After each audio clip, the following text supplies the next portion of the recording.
All right, ladies and gentlemen, welcome to another edition of the broadcast. This is the Global Reality. I'm your host, Josh Reeves. This is the Friday, February 23rd, 2018 edition of the broadcast. And I thank you very much once again for tuning in and being here with me for another broadcast. We've got some news, various topics to get into with you here tonight, and also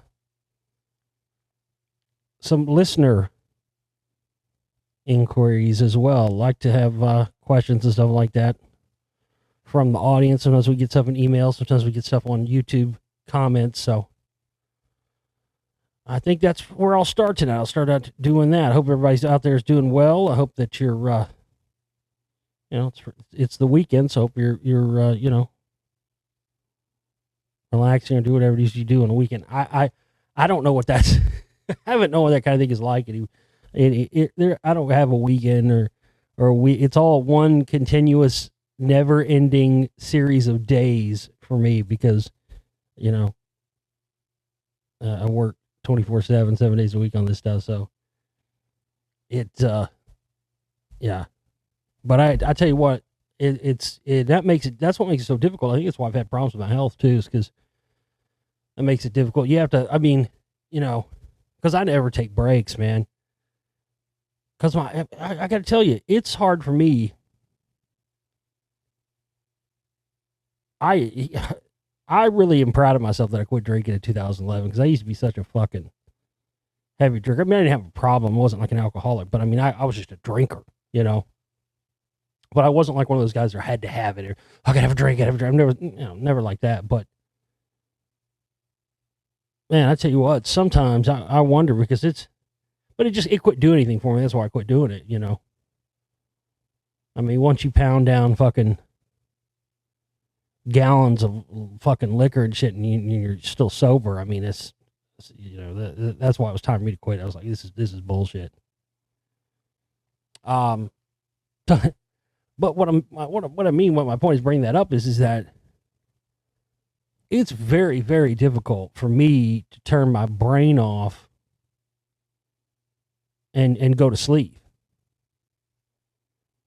Like if I didn't have to sleep, I probably would never sleep. I probably would just keep going because I don't know what it is, man. Ever since I started getting involved in this stuff, it just consumes you. I mean, I mean that as far as like, just the continuing and the not wanting to stop, and it's not like that for me as far as, like I can hang out and we can hang out and I can spend time with people and not ever even bring any of this stuff up ever once. I don't like people to get the wrong impression thinking I'm just. And then other times you meet people and then they expect you to be that way and they're disappointed when you're not. It's fucking ridiculous. It is crazy. I've experienced both of those things. Because, just because somebody works, a lot of people are like that.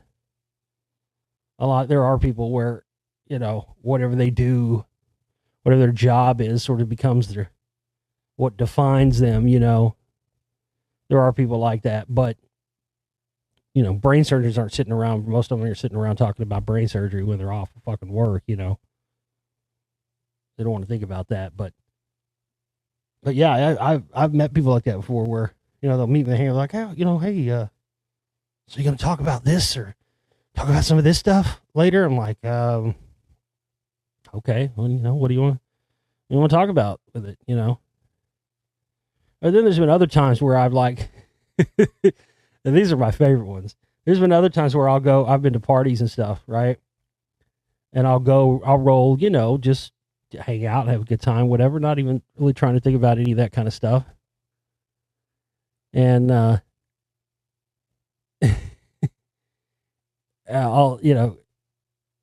inevitably I'll hear somebody, this has happened a few times, where I'll hear somebody, talking about some of this shit and they just, they don't know what the fuck they're talking about. They're talking out of their ass. That's happened a few times. I love those moments. I walked up behind this guy one time, this is years ago. I was at a party, but he was like in the kitchen, you know, people spread out all over the house drinking. It's a house party type situation. And I kind of roll up, I guess, to get another drink or something about the time this guy is like in the kitchen or something, holding court, like going off about other shit. And he couldn't see me, his back to me, but there was people facing me as I was walking to the back.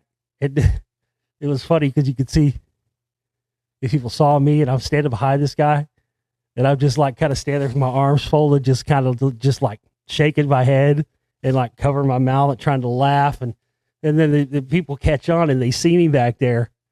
And of course they already knew this guy's full of shit. But then I roll up.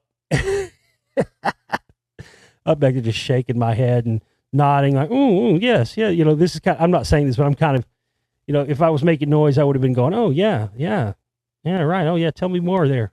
Tell me more, Einstein. I want to know, you know.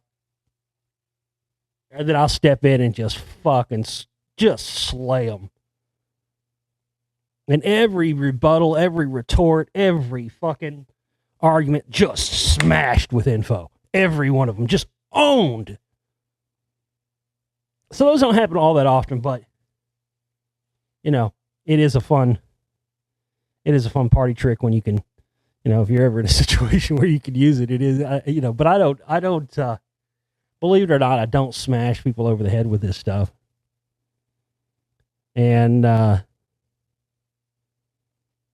sometimes I don't want to talk about it at all. You know, this is the way it is, but that doesn't change the fact that it is all consuming. And really it's for no other reason than it is like a, you know, like a chemical or like a drug or something, because, and I know it is because I see you motherfuckers, not all of you, but some of you motherfuckers out there. Jesus Christ, man. You act like, I mean, it's, and the problem is though, you know, people, you do become addicted to it. You once you know more, you want to know more.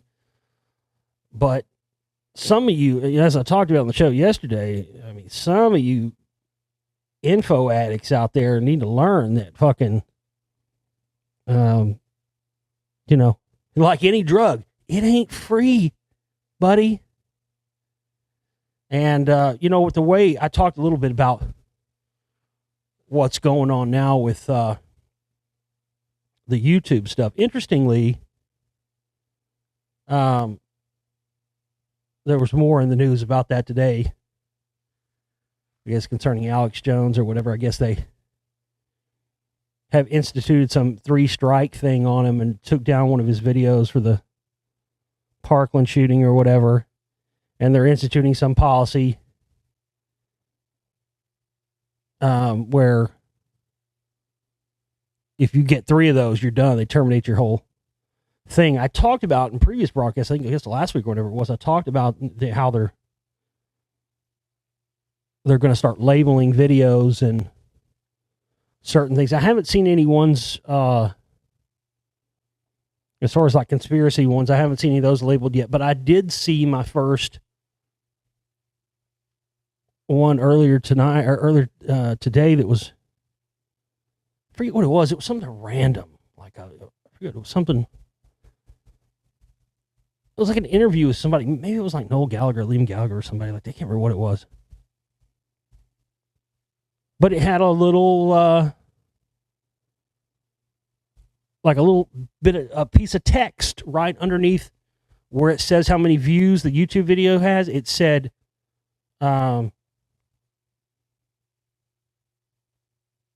I don't remember. It just said the CB, I don't remember what it was. Not CBS, but CB something or whatever. CBO or whatever. Is a publicly funded something. So, yeah, they are starting to label those. But, yeah, I mean, eventually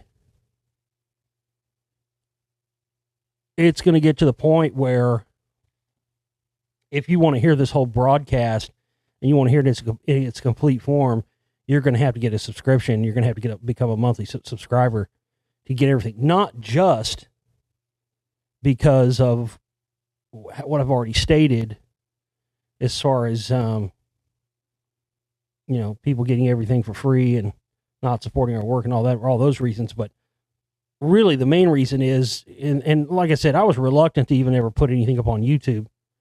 I was just doing, I mean, for the longest time, up until a couple of years ago, you could only get my show through the subscription. You couldn't even get it on YouTube. I started uploading shows to YouTube so I could get it out to more people. But, yeah, I mean, regardless of any of that the other reasons, the main reason why I'm going to be very soon only putting up partial shows on YouTube is because I'm not going to be able to do it any other way. Because they're already cracking down on everything. I mean, that article I read the other day made it sound like there's something was coming. Now it's already started. It's here. So, you know, I mean, it's going to be that way for a lot of people. But I'm not going to,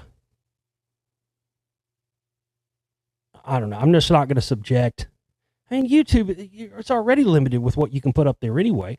I mean, as a filmmaker, I tell you, as a filmmaker, it sucks.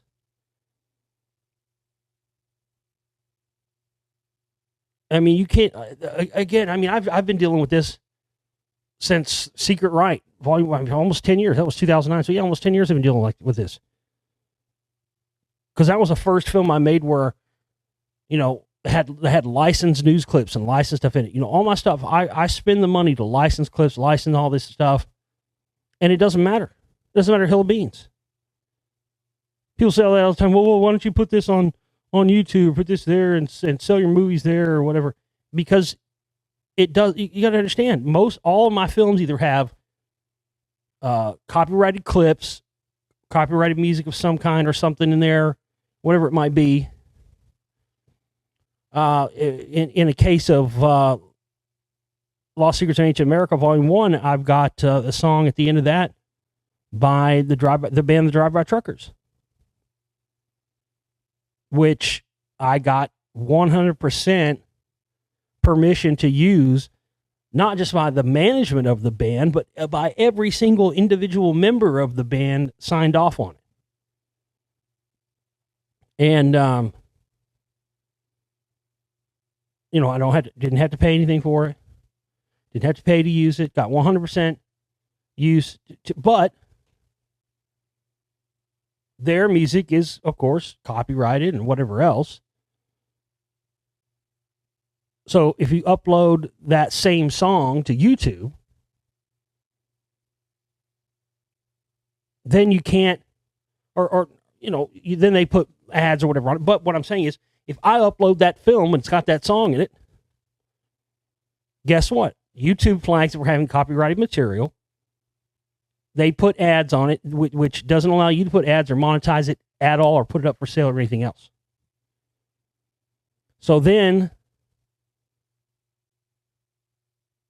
you know, you either have to decide to chop off that, edit it, and I'm not going to do that. It doesn't matter that I have permission.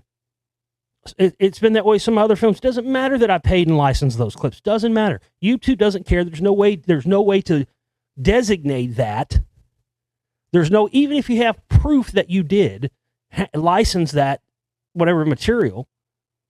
That's why God, what was it? It was the David Bowie thing I did. You know, I was very meticulous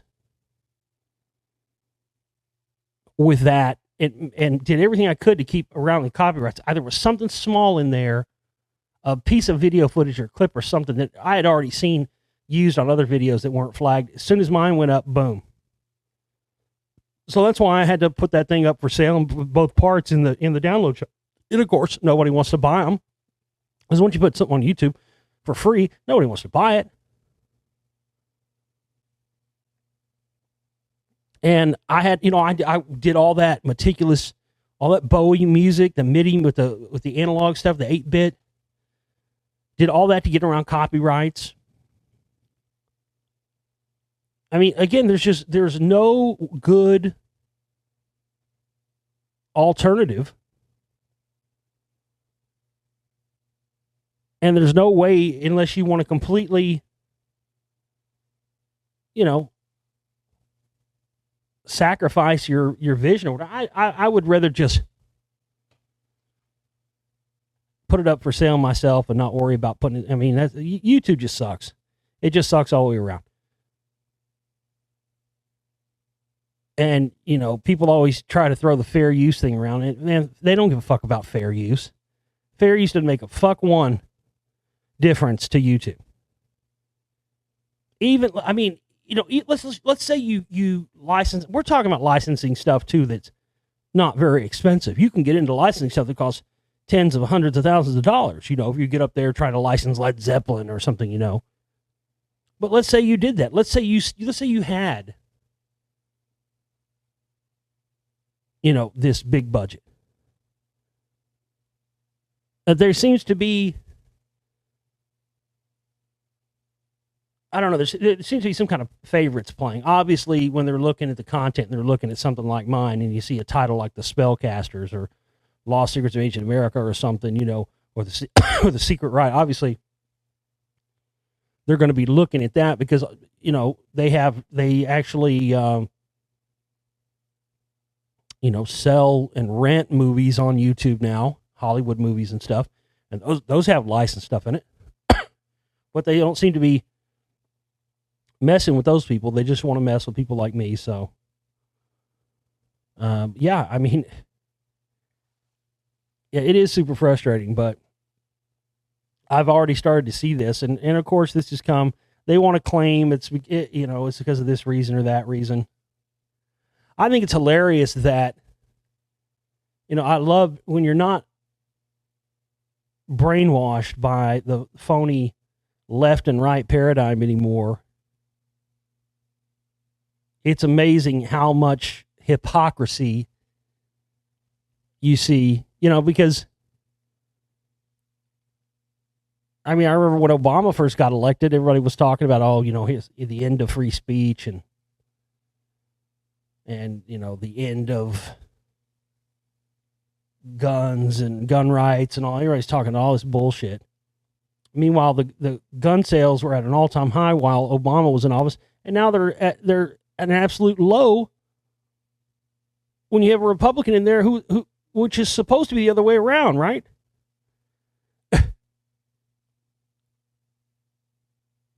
And, you know, you think I've seen there has been more free speech stuff stifling going on just in the short time since Trump's been in office than there has been when Obama was in there. I mean, it's completely ridiculous. Notice how all this stuff is happening right now. It's because, again, they're all hypocrites. They're all working for the same team. One benefits the other. And the end result is the grand master plan.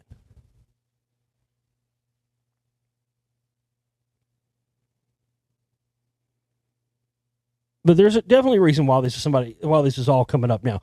Somebody asked, we'll get it here now. We'll get into the listener questions and comments here.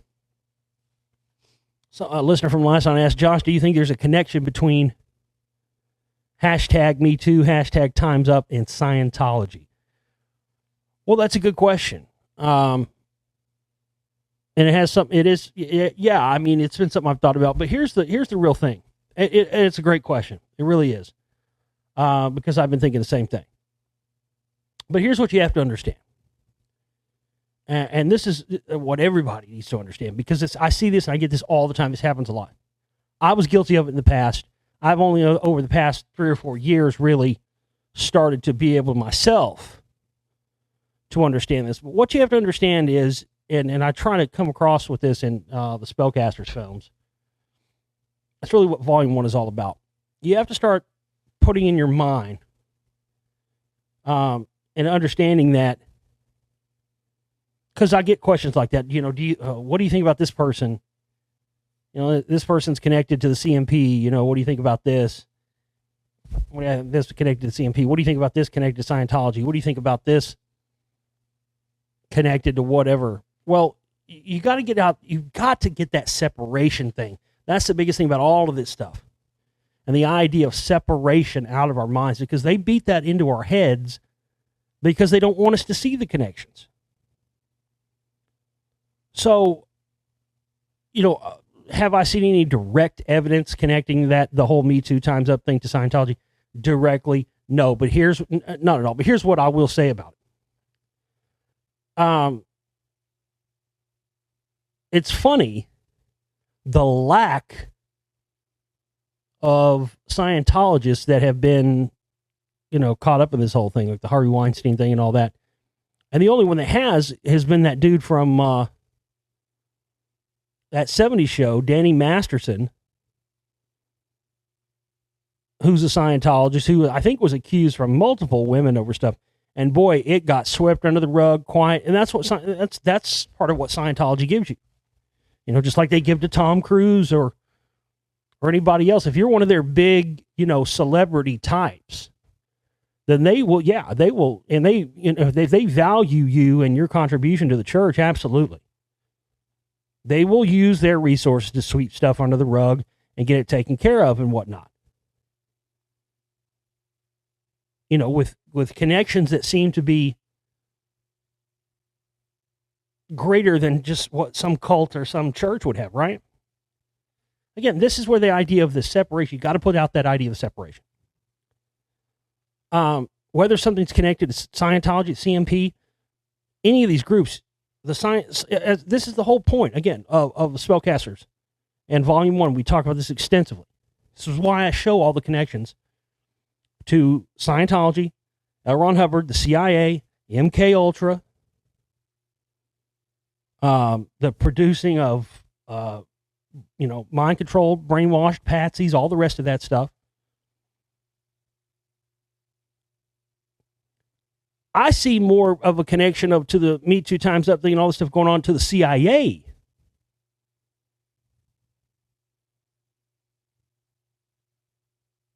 than to Scientology.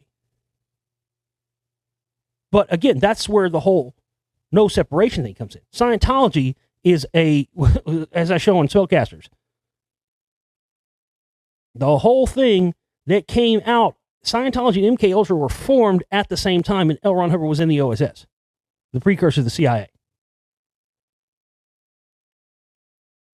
And this is why Scientology has the ability to sweep stuff under the rug, Danny Masterson's accusations or whatever it may be, or, accusations against, and there's been a lot, ain't been one or two. Travolta, how many fucking masseuses have come forward, talking about all his deviance and his gay shit and all the rest of it. They sweep it under the rug, man, payoffs and everything else. Scientology has that power and has that ability and has the connection to do that because the CIA does. Same thing with the CMP. That's, as I talked again the other night, what I didn't understand about this CMP stuff and, the Jesuit stuff and the John Birch Society stuff, all these groups, man, they're all connected back to the CIA. So you got to get that separation out of your head. And again, the timing of these things. All that stuff started popping up right about the time the Russian investigation started popping up. Boom.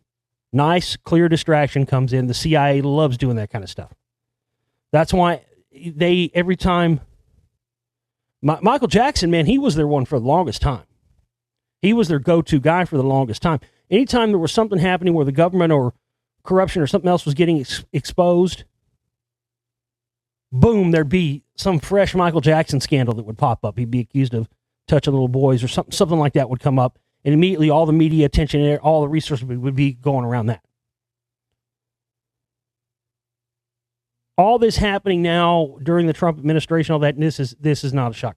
And it goes back, God, there's so much more to this to get into than I ever have time to get into in a radio show or film or anything else. And I can't, it's difficult because I want to try and make everyone's understanding be on the same level as mine. But it's sometimes, I gotta lie to you, I'm not superhuman. Sometimes it's very difficult to put that into words in a way that people can understand. Because it requires just years and years of looking at this stuff. And it's hard to condense it down into short little sound bites for people to digest. It really is. It's not easy. It's tough, man. There's so many all these different factions. And all of it plays in. The mob, the mafia, they're all connected to the CIA. I mean, so any of these things you could easily say, I mean, again, that's a great question. Do I think it's that whole thing's connected to Scientology? Maybe, maybe not, but it doesn't matter, because even if it's connected to Scientology, it's still connected to the CIA. And if it's connected to the CIA, it's still connected to Scientology. And those things overlap, and this is how they work and do these operations for mutual benefit. Another person asked, and I want to say this to this person.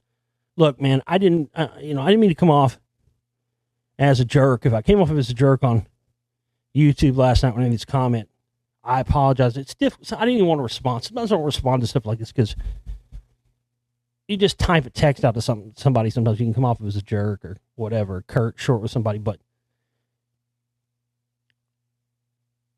I've gotten this a lot, and it's frustrating as shit. It really is. And I'm trying to explain this to people, but I get this a lot. People will say to me,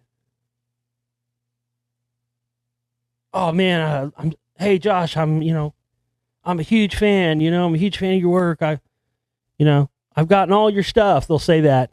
This person didn't say that, but I'm just saying other people have. I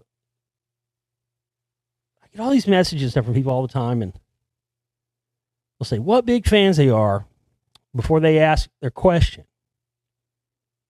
And then their question is something I've discussed and already elaborated on in great depth in one of my films. So immediately, my response is, 100% of the time is always going to be, well, hey, man, if you're such a big fan, if you went to the download shop and spent $10, lousy dollars to buy, a download of a movie, you would see that I've already discussed that. So, and I'll say that, and this person asked last night, you should definitely elaborate more on Leah Remini being shady. I've elaborated on that on the show more than I ever could. It was interesting a few months back when he mentioned Remini doing Rogan's show. Rogan seems like he's hiding something I can't put my finger on. I exposed that dude months and years ago. He's been friends with Alex Jones since the 90s, man. Again, Leah Remini, CIA, I've covered that. But the point is, all of this stuff, I expose everything you need to know about the Remini connection in the Spellcasters 1.5. So that's what I said to this person. Obviously you haven't seen Spellcasters 1.5 or I don't have anything else to say on her. If you watch that film, and again, this is something I get a lot. Hey, how come you've never talked about this? I have talked about this. If you actually fucking watch my movie, you would know I did talk about that. It's frustrating, man, because the movies and films are not an afterthought. Okay, these are intense, deep research projects that have information in them that you're just flat not going to get anywhere else. And if you do see it somewhere else, a lot of times you've seen it somewhere else because they got it from me. There's tons of stuff like that, but nobody ever gives credit back to where they found it from. The Rockwall man wasn't even on anybody's radar till I came along. There was nobody talking about it. The CMP, there was like one or two little websites from the early days of the internet that had stuff listed on it, but that was it. Again, that's what I was talking about last night. Why it's so frustrating to do all of this work and struggle and sacrifice to make these films. And then have people go, I'm your biggest fan. How come you don't ever talk about this? Motherfucker, I put out a goddamn movie last year that talks about that, and you're sitting here acting like you're saying you're my biggest fan, kissing my ass, but yet you can't spend $10 lousy to get a fucking download, and then you wonder why I get pissed and bitch and moan when people don't support our work, and I have to fucking struggle to make a movie that, I mean, this is a mic drop, dude. Spellcasters 2 is going to be the greatest fucking conspiracy movie ever made, hands down, and I don't have a budget or anything over here to work with, and it's frustrating. And I'm not going to not get up here and bitch about it, no matter how much a lot of you may not like it, because I'm honest, and I tell the truth, and I don't hold back nothing, man. Whether it comes to the research, this, or anything, I come up here, and I'm 100% honest with you, warts and all, okay? You don't like it, there's the fucking door. That's my other thing. You don't want to hear me fundraise. You don't want to hear me tell people that we got to have money to do this because none of this can happen for free. You don't like it? There's a fucking door. All I can say is good luck with the other asshats out trying to get real, honest to God, fucking researched, real factual information out of the rest of these clowns. Because if they're not fucking playing the game the way I am, they're playing the game for somebody else, and they're playing the game for the man. That's all there is to it. One of our listeners from last night said, I agree, Josh. I've been working on a short movie recently, and you're not exaggerating. The amount of effort you have to put into every single second, frame by frame, watching the damn thing over and over and over, fix something, something else breaks. Oh, look, the music doesn't line up anymore. What is the citation for this clip I just put in? It's an absolute nightmare making film. I recently rewatched Spellcasters 1 and 1.5, and having just worked on my own movie, I was finally able to appreciate the amount of effort you put into every little bit. Yeah, thank you. Glad somebody feels my pain. Try doing all that, but also you got to throw in, I mean, that's just one element of the difficulty. What he's describing, that's just one element. You got to do all the writing. Before you do any of that, you got to write it. You got to figure out what the premise is. You have to you have to research it, put all of it together, write it all out. That's 60% of what I do on a film work is just writing. And that takes almost a whole year before you ever get to editing a second of video or anything else. All that stuff, man, that stuff goes fast. That really, once you get to that stage of the game, you're really only about a month away. But throw all that into doing it on, an 8 or 9 year old fucking computer like I am, and no budget. I just had an external hard drive that had tons of videos, pictures, years worth of stuff. Died on me last night. Completely died. No money to replace that. Tons of stuff in there lost. Pictures, video. I mean, just fucking gone. And like I said, I mean, it's going to be, I've needed an upgrade of equipment here for 3 or 4 years now, you know. That's the other reason why this is probably going to be my last film. I mean, I've already went through one hard drive on this computer. I got another. The external just died. I'm just hoping this computer just lives long enough for me to get this film done.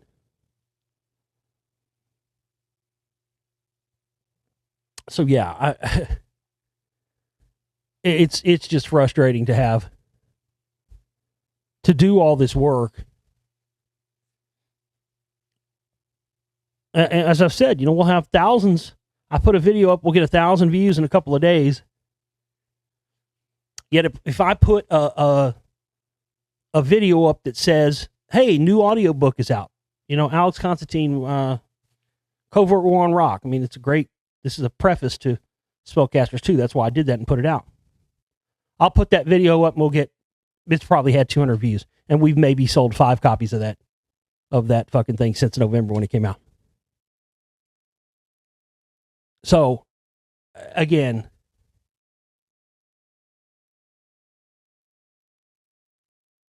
I'm just supposed to just take that. I'm just supposed to just take it and never comment on it and just grin and bear it. Fuck that, man. It's bullshit. I'm going to call it out just like I call out any other bullshit.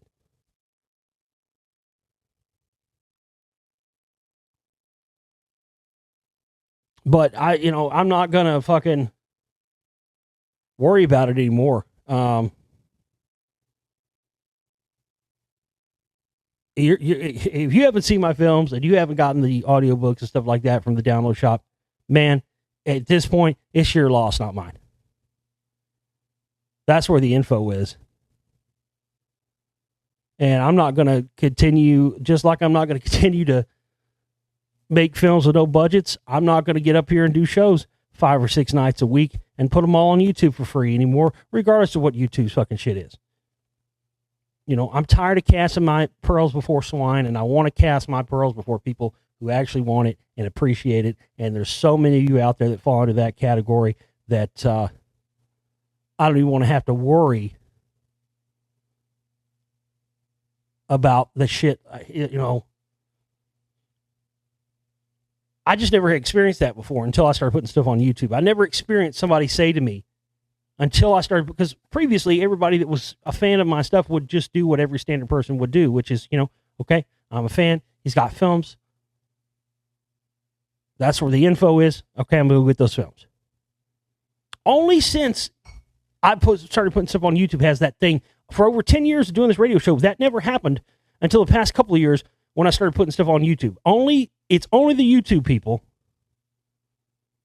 And that's why I figured out that the whole YouTube thing is really not worth it. I mean, yeah, I might be reaching a few more people. But if you're not reaching more people that are actually going to support your work and what you do, then it's not even worth reaching those people. You know what I mean? It's not even worth it. But I never experienced that until YouTube, where you would get people, oh, I'm a huge fan. Oh, I'm your biggest fan. And then, oh, how come you don't talk about this? Well, I have talked about it. Oh, no, you haven't. I've never heard you talk about it on your show. Well, guess what, buddy? There are things. What would be the point of me making all these films, right? And putting all this info in them, and then just getting up here and doing a fucking free radio show I put on YouTube and putting all that info in it and talking about it there. That would be pointless. So yeah, there is a lot of shit. The Lee Ramini thing, the connections I show in there, in Spellcasters 1.5, and a lot of the stuff that's in that Spellcasters 1.5 I haven't even ever discussed on the radio. I didn't discuss all the things that are in Spellcasters 1 on all the interviews that I do. Same way with all my other previous films.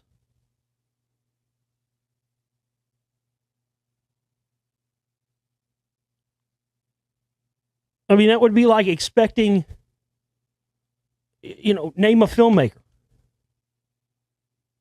Martin Scorsese, who I'm just pulling a name out of whoever. It'd be like expecting Martin Scorsese to go do an interview and tell you the entire plot and dialogue and everything in a movie that he's putting out when he's doing an interview for it.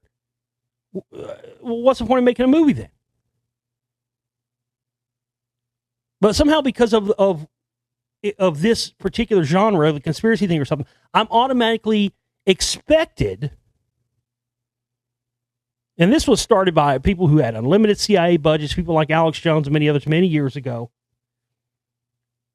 Like, just because I got involved in wanting to seek the truth and help uncover this stuff, automatically I signed up to be a fucking broke philanthropist who does everything for free. Fuck that. It's not free for me to do any of this stuff. I've gotten to that argument with people so many times. Oh, truth should be free. You know what? It should be free. And so should fucking water and air and electricity and food. You want to get down to it? Yeah. But that's not reality, bud. It's not fucking reality. Electricity, it costs money. It costs money to have a studio. It costs money to have computers and software and website stuff and this fee and that fee and hosting for videos and hosting for this and all this other stuff. Yeah, in a perfect world, all would be free, but that's not reality.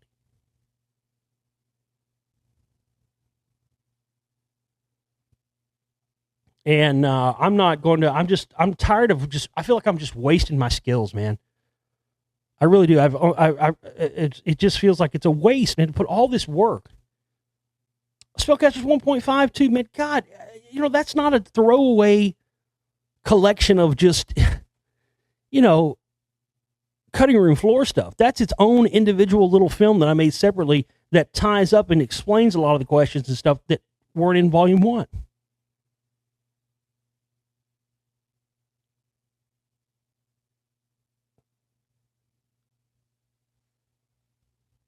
But I'm just not gonna waste my talents anymore and put all this work and effort into something and then have people just dismiss it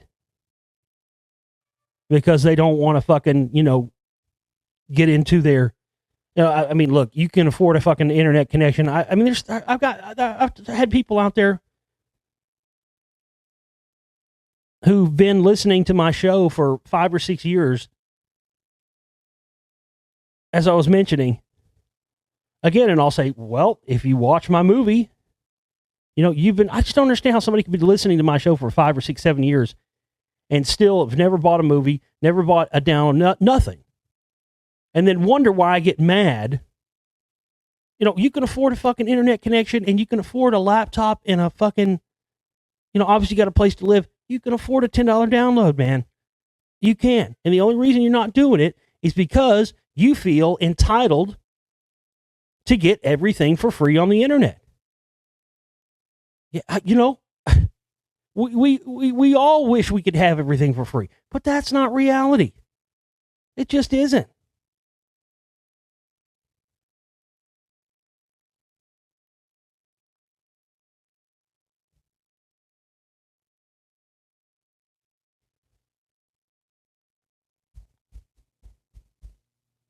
So be sure to go and check out the download shop. Get yourself some downloads in there. Tons of stuff in there. And, I can't really say anything else about it. I mean, I've been making films for over 10 years now. Each one gets progressively better. And the information that you find in those films, are just, you aren't going to find anywhere else.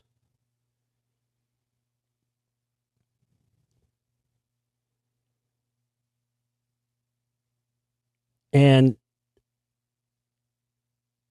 I don't know. I'm just so fucking frustrated by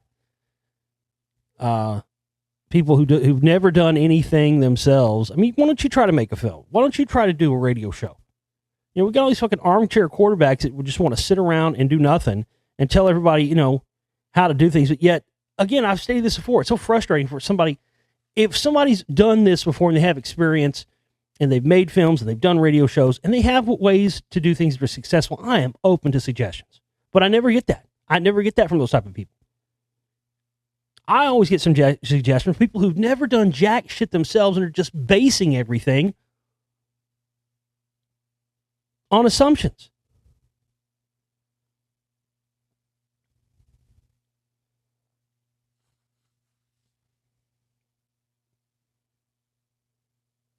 People think, oh, well, you could just monetize your videos and it's easy to. It's not easy to make money, man. I monetize videos and I get maybe $100 or something every couple of months. If you've got, if you're putting out fucking Chocolate Rain and fucking Kardashian, I don't know, whatever the fuck, and stupid fucking, videos of dudes playing video games, you can make millions of dollars off of it. If you're trying to put out truth and you're already getting fucking flagged and your views messed with, man, they've been messing with my YouTube video channel and everything for years. I watch my views and everything go up and then shoot back down. They freeze my videos for months and months, years in some cases. Even though they're getting thousands of views, they'll freeze them at like 301.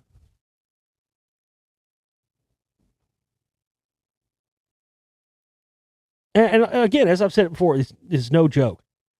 I've encountered more problems and more issues in doing this, and from the audience than I ever have from the fucking people that we're exposing with this stuff. That's what's fucked up. The enemy causes less problems for me than the people that fucking supposedly are my biggest fans. You're my biggest fan. You can't even fucking buy a $10 download. It's insulting, dude. It's insulting, especially when you want to ask questions and you want to accuse me of not talking about a particular subject when I've talked about it at length in a film, and you would know that had you paid me the respect of actually watching the film. It's just disrespectful to me. It's totally what it is, and that's all I'm asking. It's just,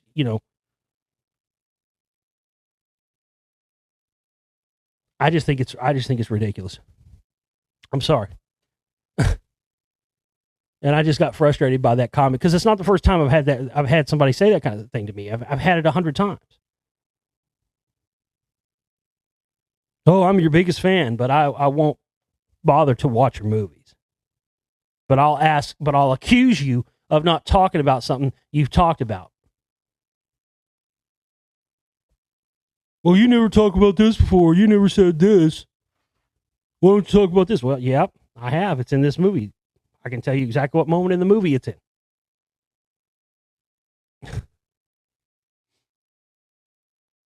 So that's definitely a frustration. And, again, if you'd seen Secret Riot 1.5, there would be no reason to ask me why I haven't elaborated more on Leah Remini. I've talked about her ad nauseum in shows on the past year. I was doing shows every week when fucking that stupid show of hers first came on, the Scientology one. Every week a new episode was coming out. I was giving my review of the show every single week. I told you I heard years ago. I saw years before she was even out of Scientology. A decade ago I saw this and laughed. I saw there was a name of known CIA operatives in Hollywood. It was like a list on a website or something that's fucking long gone, been gone for years. Scrubbed, of course. And I was laughing at it. I'll never forget it. I was laughing, going, the fucking King of Queens chick is CIA, come on. And then, of course, once I started doing all the spellcasters work and started doing all that research, then and finding out, the connections with the CIA and MK Ultra and Elron and OSS and all the rest of that stuff, everything that's in Spellcasters 1 and 1.5, that's when it wasn't funny anymore, and it wasn't a joke. You know who else was on that list was, Jennifer, what's that bitch's name? Horse Teeth. The one that's married to Affleck, or was. Jennifer Garner, is that her name? Ugh, never liked her. And her name was on that list too, as well, which is kind of funny because, and I've talked about this before, you notice how, they were all split up, but they've never officially gotten a divorce. That's because a lot of times this happens with husbands and wives too. A lot of times, married people, if one's in the CIA and, they have information or whatnot, and the other person has to inadvertently find out about it, oftentimes they'll give the spouse a security clearance. And then they won't let them really separate from each other because of that security clearance. But yeah, I mean, Jennifer Garner was confirmed. She used to be on that show Alias. She did some stuff for the CIA and did some stuff for them. And I think her dad is high-level military, possibly CIA and stuff as well. I mean, they're all over the place, man.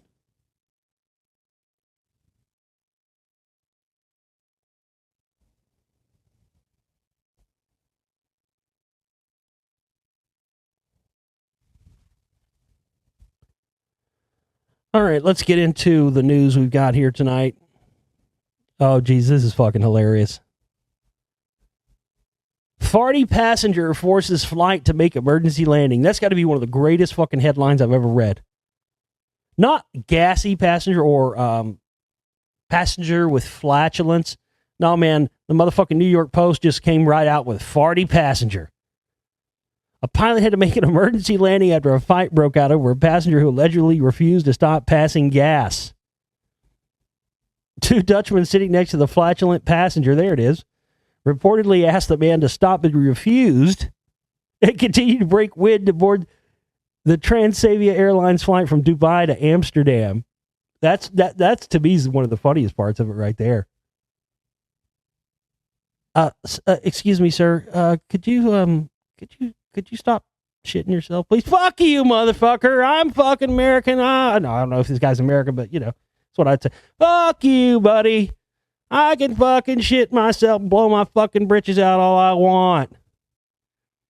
I heard Charlie Murphy, rest in peace. I heard Charlie Murphy talking about that one time. He's like, man, I can't stand when I'm on an airplane and right as you're coming down to land, that's when everybody wants to fart. And the thinking is, the mentality is, you ain't gonna have to smell it long. That's the mentality, man. You ain't gonna have to smell it long. It's hilarious. You want to smell it long. They're gonna be down in a minute. This guy's just sitting over there.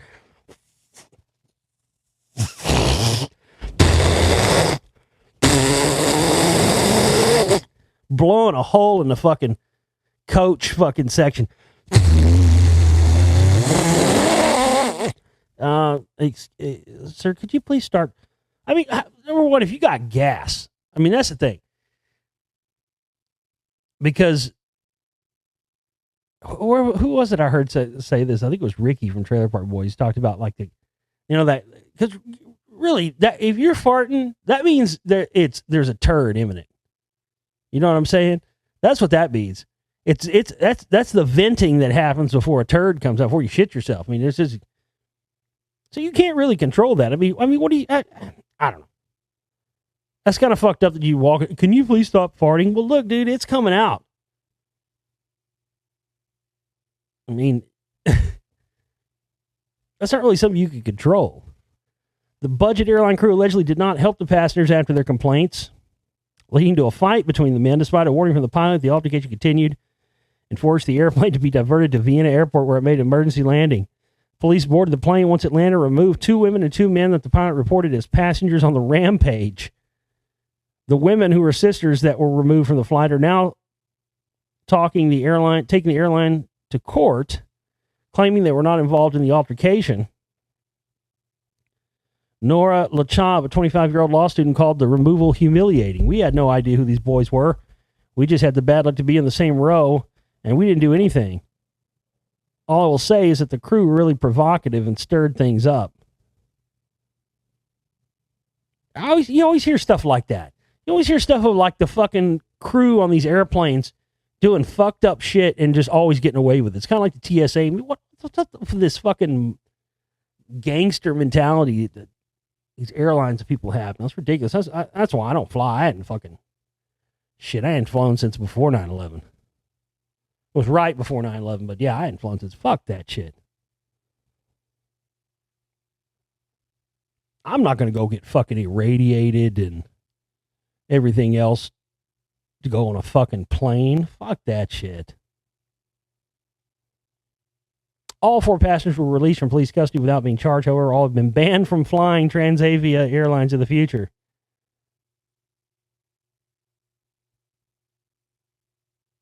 So it doesn't say anything about what happened to the guy that was actually doing the farting. Jesus Christ, that motherfucker had a weapon of mass destruction in his ass, didn't he? Well, this is interesting. This ties into chemtrails. Viruses, a lot of them are falling from the sky. An astonishing number of viruses are circulating around the Earth atmosphere and falling from. I've told people about this for years, and I've had people say, "Oh, it's not possible." It absolutely is possible. That's the whole thing with chemtrails, man. A lot of the stuff, they're not. They're not. You could go. Do you realize that you could load up millions of airplanes full of fucking whatever you want to, sarin gas, whatever, and you could not affect people. You could not get people sick enough by just spraying that stuff out there.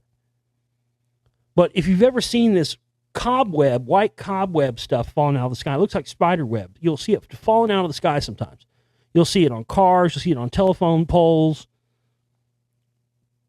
For God's sakes, don't ever get that stuff on you. Get it in your mouth if you ever see that coming out. And that stuff's nasty. It's chaff is what it is. And that's what they do. They spray that chaff in with a chemtrail mixture, and it goes through that layer. There's a layer of the atmosphere where all this nasty stuff just sits up there, and it doesn't come down to the ground level unless something pushes it through there. That's why they've done analysis on some of this chaff. They found stuff like DDT in it that was outlawed in 1983. They found, all kinds of viruses, 5 kinds of cancers, this, that, and the other. Because when you spray the chaff, it goes through that layer, comes down to the ground, you breathe it in, it goes through the blood-brain barrier and infects you that way. And this is the first time I've seen any sort of admission to that layer of viruses being in the atmosphere. And again, that stuff can't reach us normally because it just sits there. It's so high up. But if you're spraying something in the stratosphere that falls down to Earth, then it attaches to that and you can get people to breathe it in. An astonishing number of viruses are circulating around Earth's atmosphere and falling from it, according to new research. The study marks the first time scientists have quantified the viruses being swept from the Earth's surface into the free troposphere beyond Earth's weather systems, but below the stratosphere, where jet airlines jet airplanes fly. The viruses can be carried thousands of kilometers, therefore, before being deposited back onto the Earth's surface.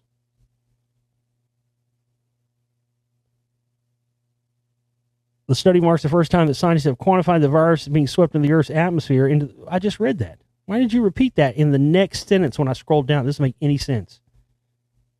People that write these goddamn articles sometimes. Every day, more than 800 million viruses are deposited per square meter above the planetary boundary layer. I didn't even know it had a name. See, I've had people say, I've had people for years tell me this is not a real thing, doesn't exist. There's no layer of the atmosphere where viruses sit. Yes, there is. The planetary boundary layer, okay. Roughly 20 years ago, we began finding genetically similar viruses occurring in very different environments around the globe.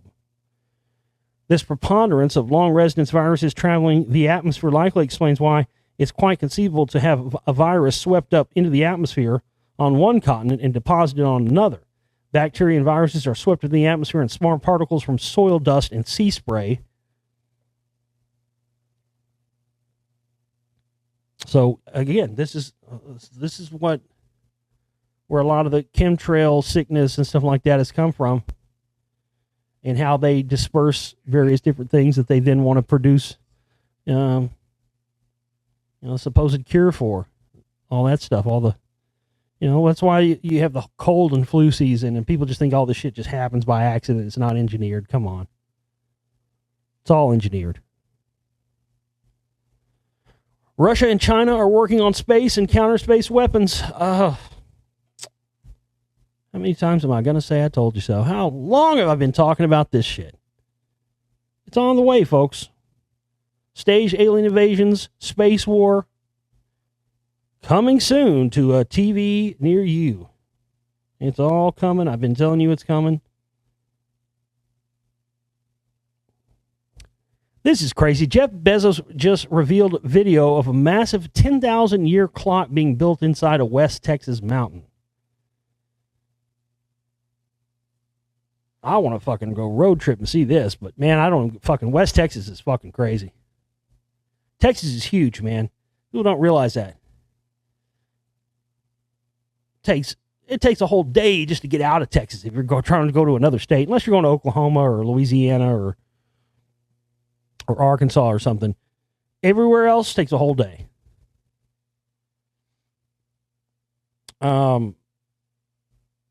But this is interesting because there's no real explanation as to what the purpose of this is. I mean, is this just another one of those fucking Elon Musk, hey, y'all, watch this type things? These fucking rich guys, where they just do shit for no other reason other than they can do it. Don't need any other reason. Amazon Jeff Bezos just revealed video of a massive 10,000-year clock. To whose benefit? That's being built inside a West Texas mountain. There's something more to this. Just my gut instinct tells me there's something more to this than we're being told. I don't know what. I can't speculate. I don't know. But there's something more to this. The clock is 500 feet tall and powered by the Earth's thermal cycles. It's a special clock designed to be a symbol, an icon for long-term thinking. Wow, Captain Vague. Could you be any more vague? You just said a whole descriptive sentence about this clock, and you didn't tell us jack shit about anything about it. It's a special clock designed to be a symbol, an icon for long-term thinking. That means jack shit. It's a special symbol for long-term thinking. That's it? That's your fucking explanation? No. There's something else going on with this. To who and what benefit is this being made? They don't tell us. The clock has been in the works for nearly 3 decades. Really? Amazon ain't been around 3 decades. Why is Jeff Bezos, or the fuck his name is? I love when I get that from people. Oh, you said so-and-so's name wrong. You know what? I've said this before. I'm going to say it again. I don't give a fuck about these cocksuckers enough to learn whether or not I'm pronouncing it. I couldn't give a shit whether I'm pronouncing their names wrong or right. I don't give a fuck. Especially these rich cocksuckers that ain't doing nothing for nobody except getting rich off everybody's fucking, spending and everything else. They're doing nothing to help real people and people that are actually trying to make a difference in the world. They're just concerned with getting off of this fucking rock before the sun completely goes white dwarf, which is what's going on. Even though I never talk about it. I mean, seriously, that's another thing, man. Not give a fuck factor anymore. I tell you what, that's one thing I've always prided myself on. I've never been a fearmonger. I've never engaged in any of this stuff for sensationalism or to spread fear or anything else. But that's where the money is. You want to be honest with you? Fear sauce, spreading fear, spreading bullshit, and all the stuff like Alex Jones does. That's where the money is. But I mean, you want me to get right down to it? You want me to cut to the fucking chase for you? You want me to fucking keep it real and give it to you real like I'm known to give it to you for? Is that what you want? Because I don't think it is. Because if you want me to give it to you straight, if you really want me to give it to you, most of you couldn't handle me giving it to you straight. Because you just slough it off anyway, and you'll just say, oh, well, he's probably wrong anyway. So it doesn't really matter. You want to know the long and short, the truth of it? We're fucked, and there's no hope. It doesn't matter how long you live, you're dead already. Me, you, and everybody else on this planet that isn't one of these guys, like in the 2012 movie where, you got fucking €1 billion you can get on the ark. I made a film back in 2010. It was one of the reality illusion films called Secrets of the Sun. I put video clips in there. I talked about this on the show. Nobody ever seemed to really give a shit. Now, lately, I've been getting lots of people asking me questions about this, that, and the other. Somebody wanted me to talk about some host or somebody was on Coast to Coast AM. They started talking about the sun being white, and they cut them off or something like that. I haven't addressed that and talked about this just because nobody gives a fuck anyway. You can go watch that reality illusion Secrets of the Sun film on. You see, I show you in there. This was 8 years ago, folks. Okay, that's how long I've known about this. There are these fucking black discs that look like miniature black holes that have like tornado-looking siphon things in them that have been going into our sun and sucking energy out of the sun for years now. I've talked about this before. If you want to, we all talked about alien invasions. Everybody thinks aliens would come down and invade Earth and wipe us all out. They don't have to do that. All they have to do is go make our sun prematurely use up its nuclear fuel, which is exactly what happens in a white dwarf. But also there's things like solar minimums. You have periodic sun cycles where the sun goes into hibernation. This is what causes ice ages, man. There was that show In Search Of back in the fucking 1970s that had Leonard Nimoy on it. And they were talking, this is before phony global warming, before fucking ozone layer shit. They said in the turn of the 21st century, right about the time we're in now, that we were going to be moving into another ice age. That shit got chopped, swept under the rug after that. Nobody ever talked about it. And not very long after that, they started pumping the ozone layer stuff in the mid-'80s. Remember that? Saying Freon was the cause of it. Then they backed off that. Then they went to fucking global warming. Then they went to climate change. Then they started blaming gas guzzler SUVs for it.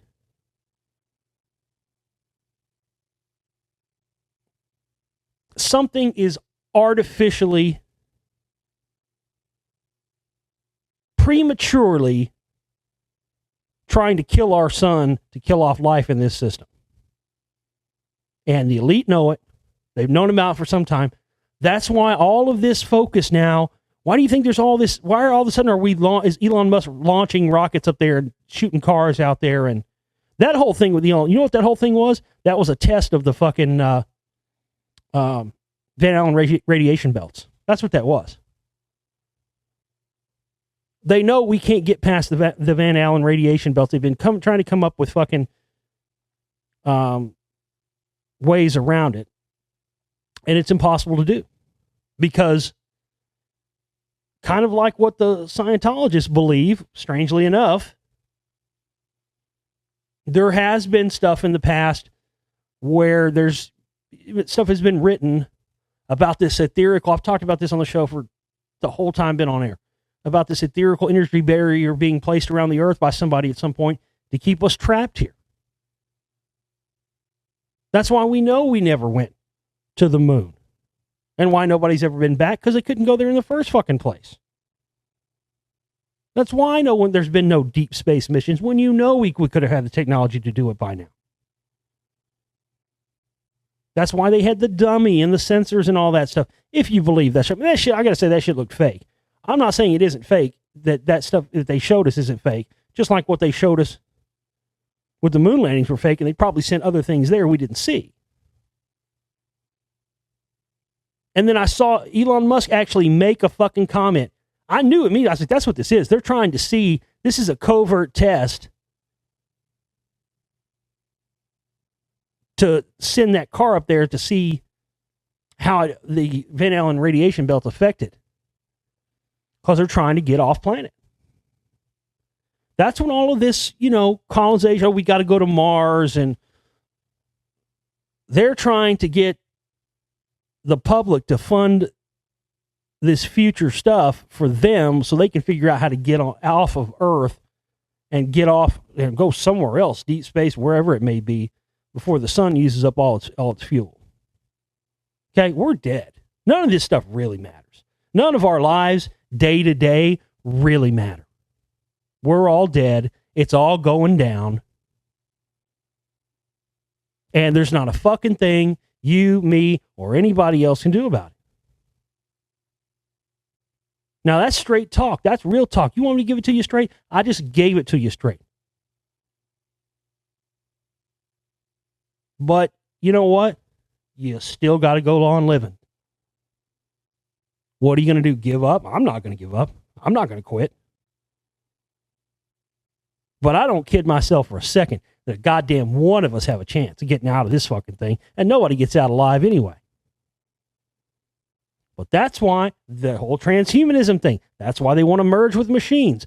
That's why they're putting all this money into AI, quantum computing, man. They don't give a fuck about the survival of the human race. They only give a fuck about the survival of themselves. That's it. I don't know what the fuck's going on with this clock in a mountain thing, but something's up with this. I mean, listen to this. The clock has been in the works for nearly 3 decades. I mean, Bezos and Amazon haven't been around for 3 decades. So why is he the guy that's fucking spearheading this? Because he's got the money. According to the Post, is designed to tick once a year. What? The century hand advances once every 100 years, and the cuckoo comes out of the clock on the millennium. So basically, this is just bonkers. This doesn't make any sense. They're fucking lying here. There's something to this they're not telling us. You built a 10,000 year clock. Why is it 10,000 years? Well, obviously, that has something to do with, this is what I believe. This is something that I've talked about many times. I talked about in Lost Secrets films, the whole thing with the mounds. Cyclical events. These cyclical cataclysms and things that happen. The elite know about this, but they don't tell us about these things because just like I'm telling you with the sun thing. Their whole thing is to keep their system perpetuating itself indefinitely, whether that be on this planet or not. And, look at when did the Great Flood happen? When did they know about these cyclical events that cause cataclysms on Earth. I think that's what this is. And that's why they're not giving any info on it, because they don't even want anybody to know what this thing's really for. The project was initiated by Danny Hillis in 1989. Bezos said he's been helping Danny with the project for the last half dozen years. Building a clock inside a remote mountain is a big task. Construction is underway. We're making progress every day. That's it. That concludes all the information we have on it right there. So it's been in the works for 3 decades. Bezos has come on board with it in the past, what do you say, half dozen years? So 6 years? Why don't I just say 6 years? I've been helping with the project for the last half dozen years. Don't church it up, bud. Just say what it is, 6 years. But past that, they're not telling us any other purpose. So that's it. bunch of rich guys are building a 10,000 year clock. Why 10,000 years? Why just that number? Building a massive inside a fucking mountain, West Texas. And we get no other explanation for it other than that. These dudes are fucking lying. But again, that's what the whole modus operandi of these guys is. Treat us like fucking mushrooms. Feed them shit and keep them in the fucking dark.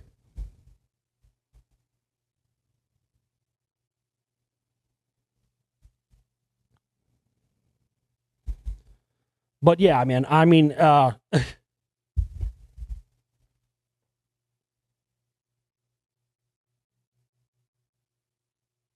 they're just trying to save their own asses.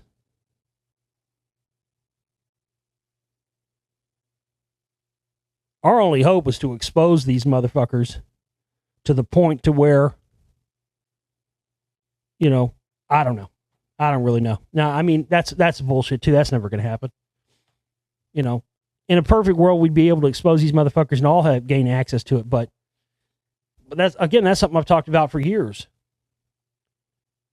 I was shocked when I first started studying occult, secret, ancient knowledge, and I started studying all this stuff, and when you hear people talk about it, they just always call it, like Freemason stuff, and, they all call it evil or Satan worship or any of this stuff. None of this stuff is really, it's just like a gun, or anything. The old saying of guns don't kill people, people with guns kill people, that whole tired cliche, but it's the same thing with knowledge. Secret, profane, or otherwise. Knowledge and secret knowledge and occult knowledge and information, all this stuff, that stuff doesn't kill people on its own. It's not evil or dangerous on its own. But when it falls into the hands of people who want to use it for evil purposes, then it becomes that. Because that's the execution. And that's always been why I've tried to gain an understanding of this ancient occult knowledge and all of this stuff. Because, it's like Sun Tzu or something. You got to know your enemy. But I still believe if we could level the playing field and get ourselves on the same level of knowledge and understanding that these elite people have, that we could eventually formulate solutions. But until you have that, there is no other solution. And as I've told you, man, not to be a Debbie Downer or anything, but I'm not going to get up here and I never have and I never will. But after getting these questions about certain things, I just got to be 100% honest.